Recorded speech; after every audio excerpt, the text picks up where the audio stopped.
Okay, so what we're going to do now is we're going to do the compass game. And Sarah knows how to play. What we have is I'm going to show a video of a compass that's spinning around, and it's going to have north, south, east, and west, northwest, east, northeast, southeast, and southwest on it. When she says stop, I'll stop it, and then we'll go to that direction, which has 4 topics, and Sarah gets to pick the topic that she wants to talk about. So here we go.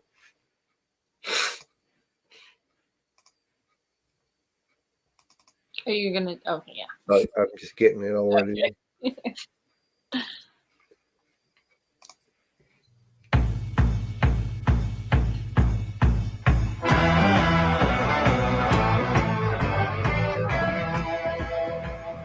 Anytime. Yeah. Okay, stopped on south. Okay, let's see what south has on it.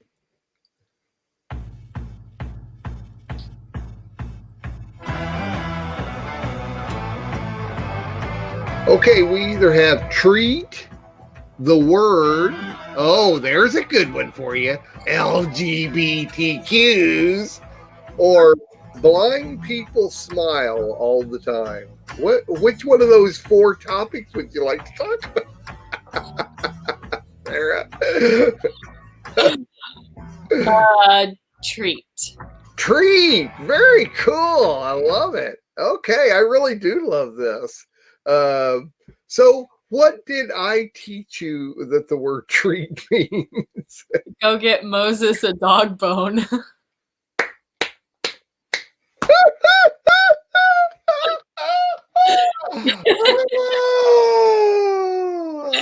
Moses was our old dog, by the way. What'd you say? I said Moses was our old dog, by the way. I was going to say, I think it's time to clarify. Go get Moses a treat. That's right. We had a dog named Moses. That's right. But we also had a dog named Bud Ugly. Oh, I didn't have Bud Ugly. Must have been in your early years, because yeah. Brian and Dan was there when I brought home a dog, a pug one time, and we called it Bud Ugly. But roll it on the floor laughing. Right? Yeah, we've had Bud Ugly and Babe and Moses, Samuel. Samuel, that's right. You're right. When we got Messianic. That's what? You can tell when we got Messianic. That's right. I love it. I love it. Okay, so now see, this is why did I pick the topic of treat?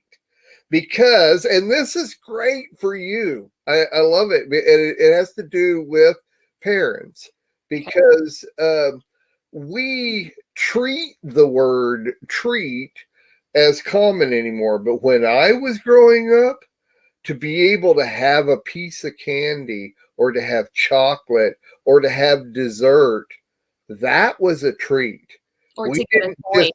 What's that? Or to get a toy, like to get a little toy, a treat. That's exactly right. See, my brain goes to food, and you're exactly right, though, that word treat to me should be special. It's something that it doesn't even need to be a reward.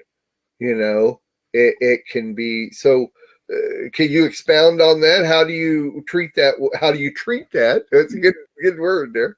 How do you use that with your boys? A reward. It is 100% a reward, when they do something good behavior or whatever, that they get to have a treat, whether they choose to do a chore. Like Emmett will empty the dishwasher, put all the dishes on the counter, and he can get $1, which that's one treat. But what goes along with that treat, that's sweet, Marilyn, is he then gets to go to the Dollar Tree and pick out a toy that he has with his own $1 money that he earned. Oh, cool. Now, do you use that word treat though, or does he understand the difference between treat and reward and that type It's all of the same, really, in our house. It yeah, really yeah. is. Well, So, it's special though. It's yeah. something that is, and it's almost sanctified. It is set apart Yep. from everything else that's out there. But there are a lot of families and people that literally they have lost what the word treat means, or it's to me that indifferent. Now, I don't have a problem using the word treat with reward, Mhm. but they are two different things, Yeah. because reward really is once you've done. Now, if he earned that money, that's not even a reward to me. Yeah. That is you're teaching him value. Yeah. And value, I think, is really even the key word in all three of these. There's a value of treat, there's a value in reward, and there's a value in earn. Mm. Okay, and they are different things. And to me, that's why I say, when I was growing up, my mom would really emphasize the fact, and it wasn't really even so much a thing back then as it is today, but she would emphasize with me that if you want a treat, you can have this, but it's it is looked at as something very special away from everything. So in the afternoon, say after I get home from school or something like that, then I got to have a treat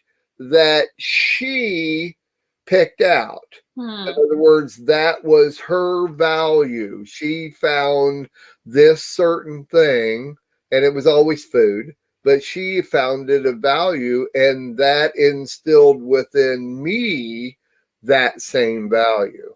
Yeah. See? And so I grew up learning that I could do this. For instance, it's funny because your mom and I actually call we call almost all dessert cheesecake. It's just like, okay, well, we're gonna have cheesecake now, and it's like, yeah, I mean, it could even be trail mix or something. And to me, my trail mix is my treat. I don't just sit here and eat it. Then it's not a treat. See, and there you go. See, there's the value Yep. within that. And then reward to me is literally the value of you have done something special. So you need to not only you, but I recognize that special thing that you have done when you didn't really have to do it. See, Right. to me, the word reward is even different than when you do something, for instance, like you're in a game and you won the game. To me, winning the game and getting something for winning is not even a reward. To me, Yeah. the reward is something outside of those parameters. Right. And so that's why words, once again, it's words, and it's defining those words, where there are a lot of languages that use one word for the same thing all the way across in each one of us.